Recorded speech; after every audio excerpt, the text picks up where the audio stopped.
With grey skies looming and temperatures dropping on the mountain, the top 10 were hoping to beat the Bathurst rain as they went head-to-head for pole in the great race's 50th year. That was close. David Reynolds the first to have the track all to himself, a 2:08.86 the early benchmark. Steve Owen hovering around that mark.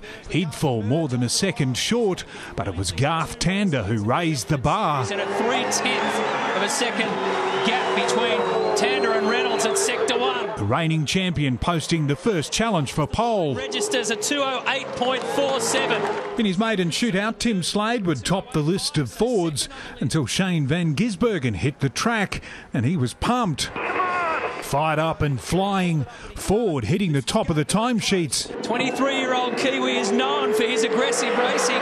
He's verbalised this one, and he's done a 2:08.1. Craig Lowndes arrived at Bathurst as race favourite, but he'd have to mount his challenge on race day. He's not going to better the time here on this one, a 2:09 flat. Will Davison next out of the chute. Right out near the fence there. He may have looked ragged, but he'd still managed to stake his claim. So 3/100ths of a second is the difference between Will Davison and Shane Van Gisbergen, and it's a 2:08 flat. He's gone ahead.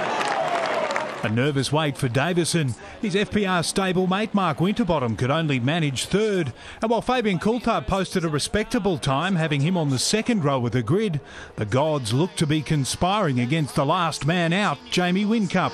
It is getting wet. You can see it. He can see it.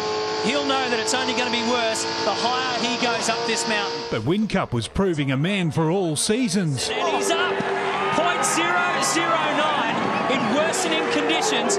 Jamie Whincup is taking the fight to the weather gods. Tension mounting in the Ford pit box as Whincup lit up the first two sectors.